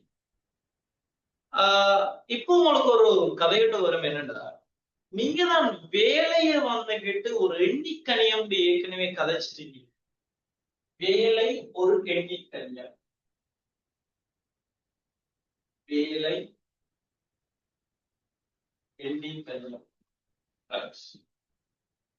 பருமன் மட்டும் கொண்ட கணியமா இருப்பார். அப்ப வேலையை தெரிவாரு பருமன் மாத்திரம் பருமன் திசைன்றது ஒரு சப்ஜெக்ட் மட்டும் இல்லை, திசை இல்லை. ஆனா நாம இவ்வளவு காலம் நாங்க இயக்கத்தியலா இருக்கலாம், நியூட்டன் இயக்க விதியா இருக்கலாம். இந்த இடத்துல எல்லாம் நாங்க போர்ஸ் சம்பந்தமா கதைச்சிட்டு வர டைம்ல நீங்க மைனஸ் என்று நான் கதைக்கிறது, மைனஸ் என்று நான் குறிக்கிறது திசையத்தான். அப்ப இந்த இடத்துல நீங்க மைனஸ் என்று போட்டுட்டீங்கன்னா இது ஒரு எண்ணிக்கணியமாக நான் கன்வெர்ட் பண்ணி இயலாது. அப்ப நாம திசையில் இந்த இடத்துல கதைக்க இது ஒரு காவிக்கணியமா பிரசன்ட் ஆகும். தெளிவாக இருக்கும் சொல்யூஷன். நான் இந்த இடத்துல பயன்படுத்துற இந்த மைனஸ் திசைக்காக போட்ட மைனஸ் அல்ல. சரியா? வரைவிலக்கணம் வேலை சம விசை தர விசையின் திசையில் அசைந்த தூரம். இந்த இடத்துல விசைக்கு எதிராக இந்த பொருள் அசைகிறார். அப்ப விசையின் எதிர் திசையில இந்த பொருள் அசையுது. அதால W மைனஸ் FT வந்திருக்குது. பட் இருந்தும் இந்த மைனஸ் நான் போட்டது திசையை குறிக்கிறது அல்ல, வேலை இந்த திசையை குறிக்க போடுறது. அப்ப இது ஏன் இந்த மைனஸ் வருது? எஸ், நேச்சுரல் விஷயம். இப்ப நல்லா படிச்சு நான் உங்கள்கிட்ட ஆரம்பத்துல ஒரு கதை வச்சேன். அதாவது பொருளின் மீது வேலை செய்யறது, இன்னொன்று பொருளினால் வேலை செய்யும். சரி, கவனிக்க. இன்று என்ன நடக்க போகுதுன்னா பொருள் வந்துகிட்டு பாருங்கடா, ஆரம்பத்துல இருக்கிறதுக்கு ஒரு H உயரத்துல இந்த பொருள் இருக்கு. நிலைமட்டத்துல இருந்து H உயரத்துல H உயரத்துல இருந்தா அதுக்கென்று ஒரு அழுத்த சக்தி இருக்கு. H உயரத்துல இருந்தா அதுக்கென்று ஒரு அழுத்த சக்தியை வச்சிருப்பார். இப்ப இவரு கீழே வர வர வர வர வர அந்த ஹைட் வந்துட்டு குறைஞ்சிட்டு வரும். அழுத்த சக்திக்கான சமன்பாடு mgh. பொருளின் தீவும் அந்த இடத்துல இருக்கிற புவியீர்ப்பு அங்க இருக்கிற ஹைட் நிலை மாற்றத்துல வர சரி h. அப்ப இங்க h குறைஞ்சு வருதுன்னா அழுத்த சக்தி குறைஞ்சிட்டு, அழுத்த சக்தி என்ன இருக்காரு? இப்ப mgh பருமன் குறைய தந்த உடல் வச்சிருந்த அழுத்த சக்தியில பருமன் குறையும். புவியீர்ப்புக்கு சுயமா விடல, சுயமா விட்ட கதவு சக்தி இழக்காது, சக்தி மாறணும். இங்க எப்பங்கிற போச கொடுத்து அதை மாறாத வேகத்திலே அந்த பொருள் அப்படியே கொண்டு வந்துட்டு ஸ்லோவா கொண்டு அப்ப இந்த இடத்துல அழுத்த சக்தி குறையுதுல என்ன அர்த்தம்டா பொருளினால வேலை நடக்கும். சரியா? ஒரு கொடுக்கிற போர்ஸுக்கு எதிராக இங்கு வேலை நடக்கும். அந்த கொடுக்கப்பட்ட விசைக்கு எதிராக ஒரு தடை விசைக்கு எதிராக ஒரு வேலை நடக்கணும்னா அந்த பொருள் தனக்கிட்ட இருக்கிற எனர்ஜியை பயன்படுத்தி சக்தியை பயன்படுத்தி வேலை செய்யும். அப்ப இந்த மைனஸ் எதை குறிக்க போகுதுன்னா நல்ல கவனிங்க, பின்னால சக்தியில இன்னும் தெளிவா கரைக்கலாம். அதாவது ஒரு உடல் வந்துகிட்டு எனர்ஜியை பெற சக்தியை பெற்றால் அந்த சக்தியை நாங்க பிளஸ்ன்னு கதைக்க போறோம். அதே மாதிரி ஒரு சுடல் சக்தியை இழந்தா அந்த இடத்துல மைனஸ். அப்ப இந்த பிளஸ் மைனஸ் யார கதைக்க போகுது? திசையை கதைக்க போறது இல்ல, அந்த உடல் எனர்ஜியை பெறாரா அல்லது உடல் எனர்ஜியை இழக்காராங்கிற விஷயத்தை கற்றுக்கணும். அப்ப நீங்க பிளஸ் போட்டு காட்டினால் அந்த பிளஸ் கதைக்கப்படுதாக இருந்தால் அந்த உடல் எனர்ஜியை பெற்றுச்சு, அந்த உடலின் மீது ஒரு வேலை நடக்குது, அவரோட சக்தி அதிகரிக்கொண்டு வருது, தனக்கிட்ட இருக்கிற எனர்ஜி இன்னும் கூட்டிட்டு இருக்கிறார்.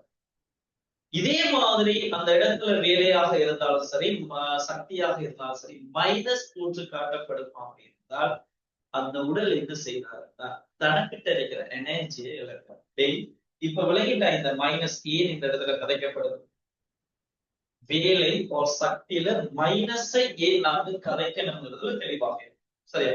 ஒரு உடல்ல எனர்ஜி அதிகரிச்சா அந்த உடலின் மீது வேலை நடக்கும்.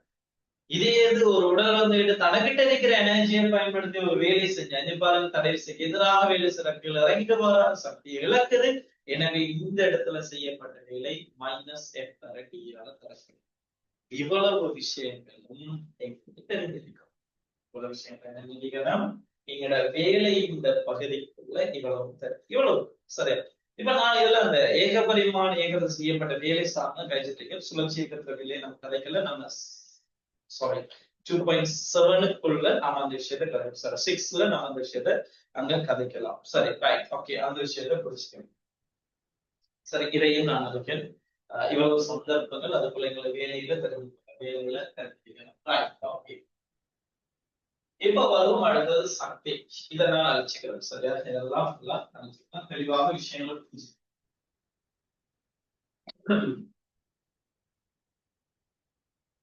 சரி, அடுத்த கதைக்கு வரும் சக்திக்கு வரும். வேலையில நான் கதைச்ச விஷயங்கள் எல்லாம் தெளிவாக வேலைகள்ல நம்ம கதைச்சிருக்கிற விஷயங்கள் எல்லாம் தெளிவாக அவன் வரைக்கும் இப்போதைய நான் செய்ய போன வேலை எஸ் ஓகே. Very good.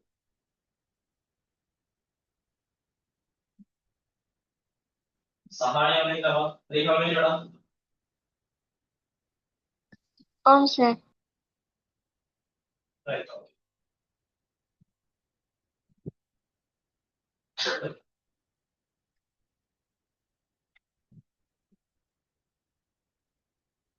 சரி, இப்ப வரும் அடுத்த கதை சக்தி. சரியா? இங்க சக்தி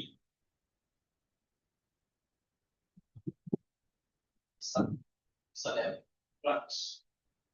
நான் இதுல ஒரு சின்ன ஒரு பாயிண்ட்ஸ் ஒன்று வாசிச்சுக்கிறேன். சரி, நான் இப்ப கதைச்ச கதைதான். சரி, ஒரு சின்ன விஷயத்த நான் வாசிக்கிறேன். அந்த விஷயத்த பாருங்க. பிளஸ் மைனஸ் நம்ம ஏன் கதைக்கணும் கதைக்கு ஒரு கூற்று ஸ்டாப் பாயிண்ட்ஸ் மாதிரி கதை. சரி, நீங்க எழுத மாட்டாது, நான் சொல்ல விஷயத்த பாருங்க.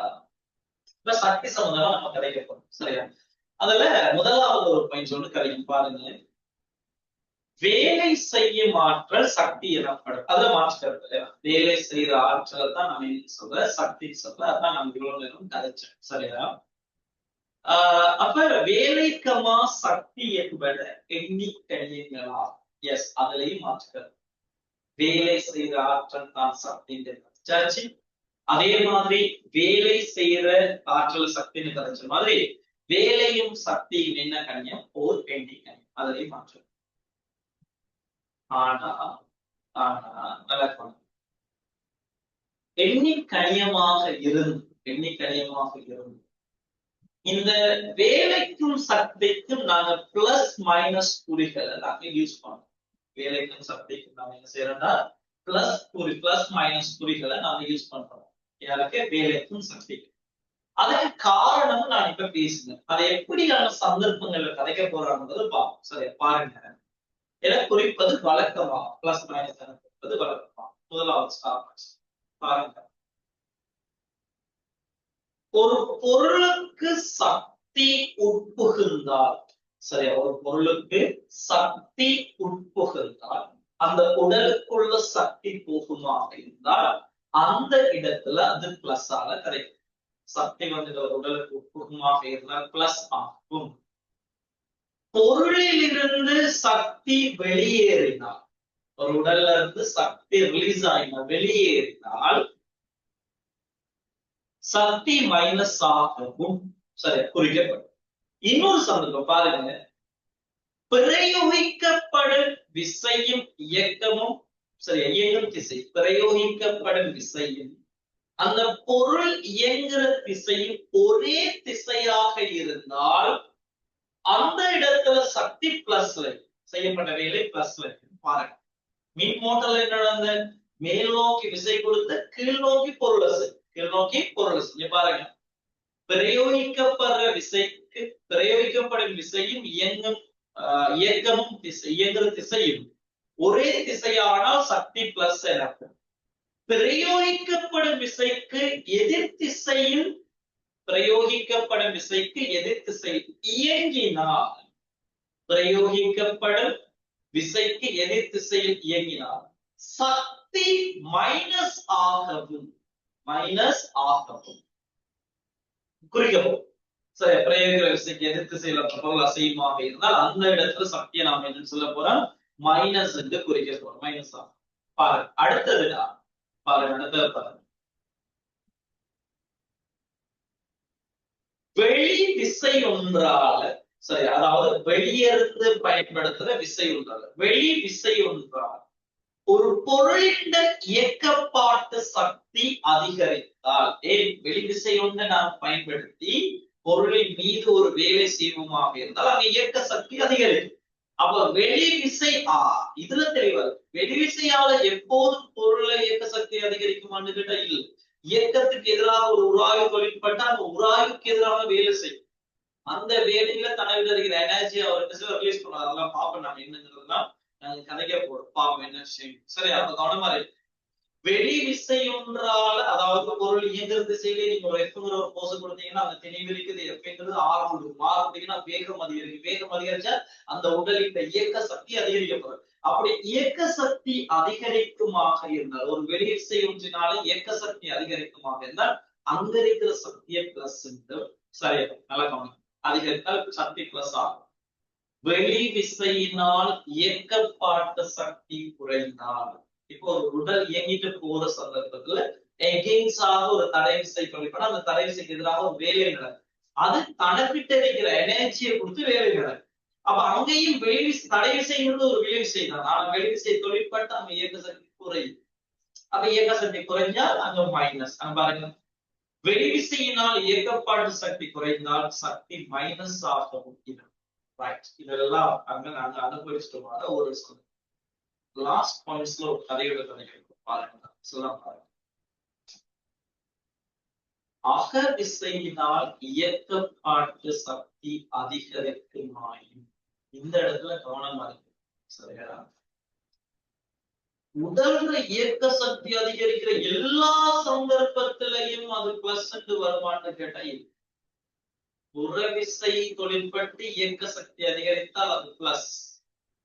புறவிசை தொழிற்பட்டு இயக்க சக்தி குறைந்தால் அது மைனஸ். ஆனால் இந்த பாயிண்ட்ஸ் பாருங்க. இதுவும் ஒரு சொந்த நல்ல என்னன்னா தான் அக விசையின் காரணமாக அந்த உடல்ல இருக்கிற சரியா நல்லா பாருங்க. அகவிசை வெளியிருந்து கொடுக்கிற எந்த போசஸும் இல்ல உள்ளுக்கு இருக்கிற விசையின் காரணமா அந்த உடலுக்குள்ள இருக்கிற விசையின் காரணமாக அந்த உடலின் இயக்க சக்தி அதிகரித்தால் அப்ப பாருங்க கூற்றுக்கள் எல்லாம் கவனமா இருக்கு. சரியா இப்படி ஒரு கூற்று அந்த அகவிசையின் காரணமாக ஒரு உடலின் இயக்க சக்தி அதிகரித்தால் அந்த இடத்துல சக்தி மைனஸ். அந்த இடத்துல சக்தி மைனஸ். அப்ப நீ பாருங்க ஒரு உடலின் இயக்க சக்தி அதிகரிக்குமாக இருந்தால் கூற்று பாருங்க, ஒரு உடலின் இயக்க சக்தி அதிகரிக்குமாக இருந்தால் அங்கு அங்கு உள்ள சக்தி அங்கு உள்ள சக்தி நேர் குறியீட்டினால் குறிக்கப்படும். நல்லா பார்த்தா ஒரு உடலின் இயக்க சக்தி அதிகரிக்குமாக இருந்தால் அங்கு உள்ள சக்தி நேர் குறியீட்டினால் குறிக்கப்படும். இக்கூற்று சரியாட்டு கேட்டா இல்ல பிழை. குறிக்கப்படும் என்று வந்தால் பிழை. குறிக்கப்படலாம். ஏனென்றால் இங்க 2 ஆப்ஷன் இருக்கு. ஒன்று, புறவிசையின் காரணமாக ஒரு உடலின் இயக்க சக்தி அதிகரித்தால் அது நேர் குறியீடு. அகவிசையின் காரணமாக ஒரு உடலின் இயக்க சக்தி அதிகரிக்குமாக இருந்தால் அந்த மைனஸ் குறியீட்டுல வரணும். இப்ப பாருங்க, ஒரு உடலின் இயக்க சக்தி அதிகரித்தால் சக்தி நேர் குறியீட்டினால் குறிக்கப்படும் என்ற பல குறிக்கப்படலாம் வந்தால் சரி. ஏன் அதிகரிக்கு பிளஸ்ல காட்டுறது சான்ஸ் இருக்கு, மைனஸ்ல காட்டுறது சான்ஸ். அங்க பயன்படுறது அது விசை. புற விசையாக இருந்தால் அது பிளஸ்ல சக்தி அதிகரிக்கிறது. அகவிசையாக இருந்த சக்தி அதிகரித்தால் அது மைனஸ்ல வரும். இதே நான் இன்னைக்கு பேசின விஷயங்கள் விளங்கிட்டார். ஏன் அந்த கூற்று பிழையாகினது என்று விளங்கிட்டார். குறிக்கப்படும் என்று வந்தால் பிழை, குறிக்கப்படலாம் என்று வந்தால் சரி. ஏன்னா அது மைனஸ்ல வாரத்துக்கு சான்சஸ் இருக்கு. நான் இப்ப இந்த கதைச்ச விஷயம் எல்லாம் விளங்கிட்டேன். சார் அகவிசை தொழிற்பட்டு ஏன் மைனஸ்ல வருது இயக்க சக்தி கூறினா? ஏன்னா உள்ளுக்கு தனக்கிட்ட இருக்கிற இதை பயன்படுத்தியான அவர் இயக்க சக்தி அதிகரிக்க நம்ம வெளியால இருந்த அந்த பொருளின் மீது வேலை ஒன்று செய்யலையே நாம்.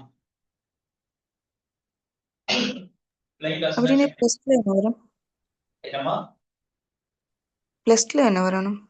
ஏன் நல்லா கவனிக்கணும்.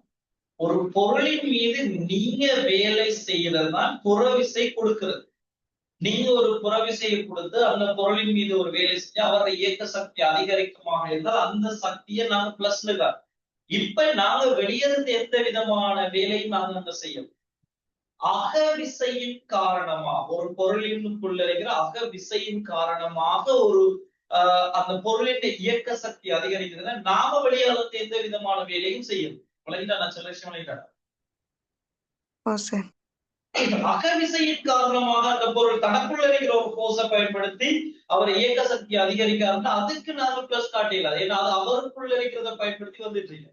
அப்ப அந்த இடத்துல சக்தி எதுல காட்டப்பட்டுன்னா மைனஸ்ல காட்டப்படும். தெளிவான இந்த விஷயங்களை புரிஞ்சு வெளியே இருந்து செய்யற ஒரு விசையின் காரணமாக ஒரு உடல்ல இயக்க சக்தி அதிகரிக்குமாக இருந்தால் சரி, அதெல்லாம் அந்த நோட் பாயிண்ட்ல குறிச்சு வச்சுக்கணும். சரியா கவனிங்க. புற விசையின் காரணமாக ஒரு உடல்ல இயக்க சக்தி அதிகரிச்சால் அது நேர் குறியீட்டிலையும், அகவிசையின் காரணமாக ஒரு உடலின் இயக்க சக்தி அதிகரிக்குமாக இருந்தால் அதை நாங்க மைனஸ் குறியீட்டை காட்டுறோம். இப்ப நாங்க ஒரு இடத்துக்கு வரப்போம். சரி, இந்த சக்தி எங்களுக்கு தெரியும்னா சக்தியில ஏகப்பட்ட வடிவங்கள் இருக்கா. நீங்க மின் சக்தி, ஒளிச்சக்தி, வெப்ப சக்தி, ரசாயன சக்தி, இப்படி சக்தியின் வடிவங்கள் நிறைய விஷயம். நான் இப்ப என்ன கதைக்க போறோம்னா எங்கட இதுக்குள்ள பொறிமுறை சக்தின்ற ஒரு சப்ஜெக்ட் நாங்க கதைக்க போறோம். பொறிமுறை சக்தி மீன் மெக்கானிக்ஸ் பொறுத்தவரையில இந்த பொறிமுறை சக்தி இந்த வகைகளுக்குள்ள நாம யார கதைக்கிறோம்னா ஒன்று இயக்க சக்தி, அழுத்த சக்தி. இவங்க 2 பேரை தான் நாங்க பொறிமுறை சக்திக்கு கதைக்கிறோம். இந்த பொறிமுறை சக்தி நல்லா கவனிங்க.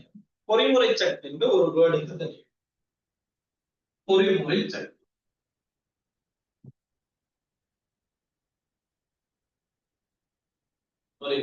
சரி, பொறிமுறை சக்தியில பிரதான வடிவங்களாக நாங்க கதைக்கிறோம். எங்களே தெரிஞ்சிருக்க வேண்டியது ஒன்று இயக்க சக்தி, அடுத்தது அழுத்த சக்தி. சரி, இதெல்லாம் பொறிமுறை சக்தி. பாருங்க, பொறிமுறை சக்தி பல வடிவங்களில் காணப்படும். பொறிமுறை சக்தியானது அழுத்த சக்தி, இயக்கப்பாட்டு சக்தி ஆகிய உப பிரிவுகளாக பிரிக்கும். பொறிமுறை சக்தி பல வடிவங்கள காணப்படும். இப்ப எதை வந்துட்டு நாங்க டிவைட் பண்ணது 2 வகையா டிவைட் பண்றேன்னா, இந்த இயக்க சக்திக்குள்ளேயே நாங்க 2 இயக்க சக்தி இங்க கதைக்க போறோம். அழுத்த சக்திக்குள்ளேயும் நாங்க 2 அழுத்த சக்தியை கதைக்க போறோம். இப்ப நாம் இதுக்குள்ள கதைக்கிற விஷயங்கள்ல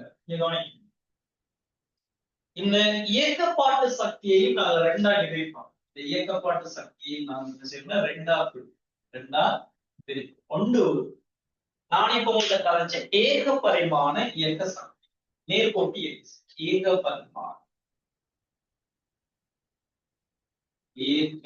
பரிமாண இயக்க சக்தி. அதே மாதிரி இவர் சுழற்சி இயக்க சக்தி,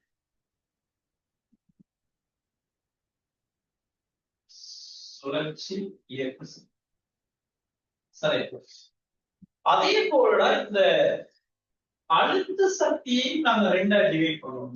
நாங்க இதெல்லாம் கதைப்போம் கேட்கணும். அழுத்த சக்தியை நாங்க 2ஆ டிவைட் பண்ணுவோம். ஒன்று சரியா, ஒன்று நிலை பண்பு அழுத்த சக்தி. இதான் நாங்க இந்த புவி மண்டல அந்த பொருளின் நிலை சேஞ்ச் ஆகிறதால நிலை பண்பு அழுத்த சக்தி.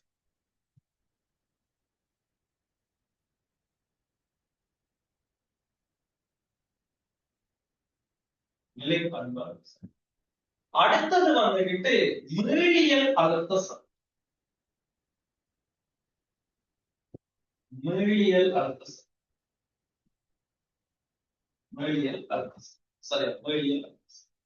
இப்படி இந்த பொறிமுறை சக்திக்குள்ள நாங்க இயக்க சக்தி அதே போல அழுத்த சக்தி கதைக்க போறோம். அதுல ஏக பரிமாண இயக்க சக்தி இப்ப நாங்க கதைக்க வேண்டிய விஷயம். இந்த பாடத்துல நாங்க கதைக்கிறது இதை இப்போதைக்கு கதைக்க போறதுல சுழற்சியை கதைப்பீங்க.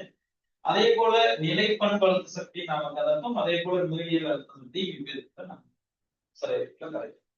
அப்ப பொறிமுறை சக்தி இந்த வகைகளை படிக்கிறது தான் இந்த பாடத்துல கதை அந்த செக்ஷன் நாங்க படிக்கிறது. இதுல இந்த ஏக பரிமாண இயக்க சக்தி சரியா, அதாவது ஒரு உடல் வந்துகிட்டு ஏக பரிமாண இயக்கத்துல இருக்க அந்த உடலின் திணிவு வீயம் பெறப்படுமாக இருந்தால் அதுல இயக்க சக்தியாக ஹாஃப் எம்பிஸ்கியானால நாங்க கருதுறோம். சரியா, பாருங்க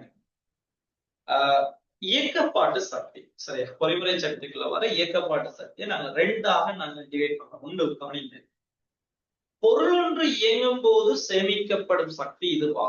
எஸ், இயக்கப்பாட்டு சக்தி தான் ஒரு பொருள் இயங்குற சந்தர்ப்பத்துல சேமிக்கப்படுற எனர்ஜி, அதுல மாற்றப்படும். சரியா, பொருள் ஒன்று இயங்கும் போது சேமிக்கப்படும் சக்தி இதுவா? பொருள் ஒன்று நேர்கோட்டு இயக்கத்தில் இருப்பின் அது சேமிக்கும் இயக்கப்பாட்டு சக்தி பெயர்ச்சி இயக்கப்பாட்டு சக்தி அல்லது ஏக பரிமாண இயக்கப்பாட்டு சக்தி. இதுக்கு இன்னொரு பேரு கொடுக்கப்படுது பெயர்ச்சி இயக்க சக்தி.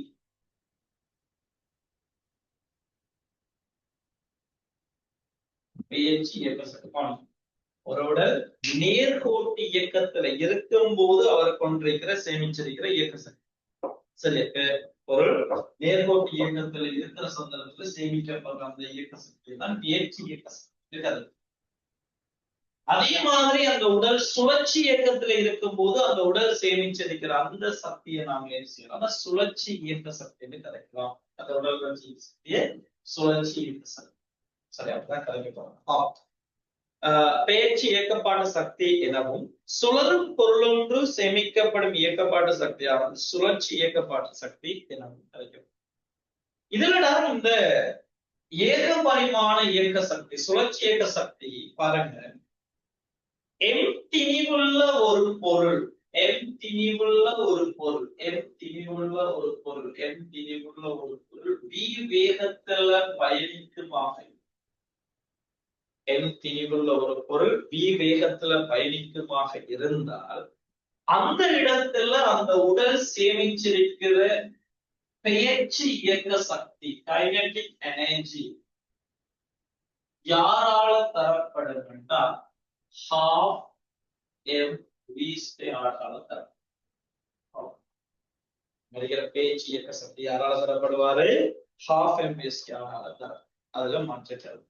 அதே மாதிரி நல்லா கவனிங்க, நாங்க சுழற்சி இயக்க சக்தி இப்போதைக்கு கதைக்கிறதுல பட் அந்த இடத்துல சின்ன விஷயமா ஞாபகம் பண்ணி இதுவும் ஒரு சின்ன நாங்க அடுத்த படிக்கும் போது சொல்லிட்டாங்க. சரியா, சுழற்சி இயக்க சக்தி என்னடா ஒரு உடல் ஒரு தட்டுகளுக்கு ஒரு தட்டு, சரி, ஒரு அச்சு பற்றி ஒரு தட்டு ஒரு அச்சு பற்றி சீரான கோண வேகத்துல இங்க ஏகபரிமாண வேகம் மாதிரி அந்த ஒமேகா சீரான கோண வேகத்துல சுழலுமாக இருந்தார். இந்த அச்சு பற்றி இந்த தட்டின் சடத்துவ திருப்பத்தை ஐயிடத்தி அங்க ஏகபரிமாண இயக்கத்துல திணிவு மாதிரி சுழற்சி இயக்கத்துல சடத்துவ திருப்பம் ஒரு சரியா ஏக பரிமாண இயக்கத்தை எதிர்க்கிற தன்மை திணிவு மாதிரி சுழற்சி இயக்கத்துல சுழற்சி இயக்கத்தை எதிர்க்கிற தன்மையாக நாங்க சடத்துவம் இந்த இடத்துல சுழற்சி இயக்கப்பாட்டு சக்தியை கதைச்சாங்க சரியா சுழற்சி இயக்கப்பாட்டு சக்தி சுழற்சி இயக்கப்பாட்டு சக்தி ரொட்டேஷன் கைனடிக் எனர்ஜி சுழற்சி இயக்கப்பாட்டு சக்தி இது யாரால தரப்படுதுன்னா half I omega ஸ்திரான அரை அரை திணிவு I v omega இதை நான் எங்களோட தேர்ட் யூனிட் படிக்கிற டைம்ல இந்த சுழற்சி இயக்கத்துக்கும் ஏக பரிமாண இயக்கத்துக்கு தொடர்புகளை நான் கொஞ்சம் கன்வெர்ட் பண்ணி காட்டுறேன் சமன்பாட்டுல எப்படி அமையும் இப்ப ஏக பரிமாண இயக்கத்துல v சமன் ஒரு சமன்பாடு இதே இது சுழற்சி இயக்கம் வந்து ஒமேகா சமன் ஒமேகா நாட் சக ஆல்பா டி ஒரு சமன் எல்லாம் அதெல்லாம் அந்த இடத்துல இப்ப நான் பெருசா இருக்குல்ல சரி அந்த இடத்துல சரி ஓகே இது அப்ப என்னோட இயக்க சக்திக்குள்ள நாங்கள் கலைக்க வேண்டிய விஷயம் இதெல்லாம் ஏக பரிமாண அதே மாதிரி சுழற்சி இயக்கத்திற்குள்ள என்ன வரப்போகுதுன்னா ஹாஃப் ஐ ஒமேகா ஸ்கொயர் இதுதான் எங்களோட சக்தியில பொறிமுறை சக்திக்குள்ள இருக்கிற இயக்கப்பாட்டு சக்தி சார்ந்த கதை ஏக பரிமாண இயக்க சக்தி அதே மாதிரி எங்களோட இந்த இயக்க சுழற்சி அழுத்த சக்தி கொண்டுக்குள்ள நம்ம வந்தா பொருளின் நிலை காரணமாக சேமிக்கப்படும் சக்தி இதுவா அழுத்த சக்தி இரண்டு வடிவங்கள் ஒன்று ஈர்ப்பு அழுத்த சக்தி அதே போல மீளியல் அழுத்த சக்தி சரியா அதாவது இந்த நிலை பண்பு சக்தியை தான் நாம ஈர்ப்பு அழுத்த சக்தி ஈர்ப்பு அழுத்த சக்தி நிலை இது சொன்ன ஒரு சிலோர கதை தான் அதாவது ஈர்ப்பு புலத்துல புவியீர்ப்பு புலத்துல எம் திணிவுள்ள ஒரு பொருள் எச் உயரத்துல இருக்குமாக பாருங்க இது இப்ப ஒரு ஈர்ப்பு புலத்தை கூட எம் திணிவுடைய ஒரு பொருள் எம் திணிவுடைய ஒரு பொருள் எம் திணிவுடைய ஒரு பொருள் இதான் எங்க புவி மட்டம் இதை நாங்க சரியா இந்த இடத்துல இருக்கிற அழுத்த சக்தியை நாங்க ஜீரோன்னு கதை இந்த மட்டத்தை நாங்க பூஜ்ஜிய அழுத்த சக்தி பூஜ்ஜிய அழுத்த சக்தி மட்டம் சரி இது ஒரு எச் உயரத்துல இருக்குமாக இருந்தால் இந்த எம் திணிவுடைய இந்த பொருள் எம் திணிவுடைய இந்த பொருள் ஒரு புவி மட்டத்துல இருந்து எச் உயரத்துல இருக்குமாக இருப்பார் இந்த பொருள்ல சேமிக்கப்பட்டிருக்கிற அந்த அழுத்த சக்தி இந்த பொருள்ல சேமிக்கப்பட்டிருக்கிற இந்த அழுத்த சக்தி சரி அழுத்த சக்தி யாரால தரப்படும்னா mgh ஆல தரப்படும் mgh ஆல தரப்படும் mgh ஆல அழுத்த mgh ஒரு கதையால தரப்படும் சக்தி அது தெளிவாக வைக்கும் சரி அப்ப அடுத்த சக்தியில இருக்கிற ஒரு வகை நிலை பண்பு சக்தியை நாங்க கரைச்சாச்சு அடுத்தது எங்களுக்கு என்ன தேவைன்னா இந்த மீளியல் அழுத்த சக்தி இது ஒரு முக்கியமான ஒரு கதை இந்த மீளியல் அழுத்த சக்திங்கிற ஒரு சப்ஜெக்ட் பார்க்கறதுக்கு முன்னாக ஹூக்ஸ் லோவை நாங்க கதைக்கணும் ஹூக்ஸ் லோ இவர் என்னங்கிறது எங்களுக்கு தெரியும் ஹூக்ஸ் லோவை பத்தி தெரியும் தமிழ்ல கதைக்க ஹூக்கின் விதி ஹூக்கின் விதி தெரிஞ்சால் இந்த மீளியல் அழுத்த சக்தி காரணமாக மிச்சம் இருக்கிற பகுதிகளை நாங்க எங்களுக்கு தெரியும் ஹூக்கின் விதியை பத்தி தெளிவாக என்ன தெரியும் அந்த அங்க இருக்கிற அந்த விதிகள் தெளிவாக தெரிஞ்சால் அந்த விதி தெளிவாக தெரிஞ்சா நம்ம மீளியல் அழுத்த சக்தி சார்ந்த அதையெல்லாம் நம்ம பார்க்கலாம். சரி, அப்ப இதுவரைக்கும் நான் கதைச்சிருக்கிற விஷயங்களை கொஞ்சம் தெளிவாக புரிஞ்சுக்க பாருங்க. சரி, பிடிச்சுக்கலாம். அதெல்லாம் பெரிய ஒரு விஷயம் இல்லை. எல்லாருக்கும் நான் கதைச்சிருக்கிற விஷயங்கள்ல இயக்க சக்தி சார்ந்து, அதே போல என்னோட நிலை பண்பு அழுத்த சக்தி சார்ந்து கதைச்ச விஷயங்கள்லாம் எஸ், ஓகே. அப்ப நாங்க அடுத்தது வந்துகிட்டு என்ன செய்ய போறோம்னா, எங்கட இந்த மீடிய அழுத்த சக்தி சார்ந்த கதைகளை கதைக்க போறோம். அதை நாம அடுத்த கிளாஸ்ல அந்த பாடம் ஹிட் கிளாஸ் இருக்கிறதால நம்ம இது வரைக்கும் போதுமானது. எடுத்தாடி மற்றது அப்படியே ஃபுல்லா முடிக்க. சரி, அப்ப நாம நாளைக்கு இன்ஷால்லா நான் பெரும்பாலும் என்னன்னா நாளைக்கே சக்தி வலு சார்ந்த எல்லா கதைகளையும் நம்ம கதைச்சு முடிச்சிடலாம். அப்ப அதை முடிச்சுட்டு நாம என்ன செய்யணும், வேலைகளை சரி, அப்ப அடுத்த கிளாஸ்ல இன்ஷால்லா இந்த கோக்யூரி சார்ந்த பகுதிகளோட நம்ம என்ன செய்ய தொடர்ச்சியான வகுப்பாக அடுக்கணும். சந்திப்போம் இன்ஷால்லா.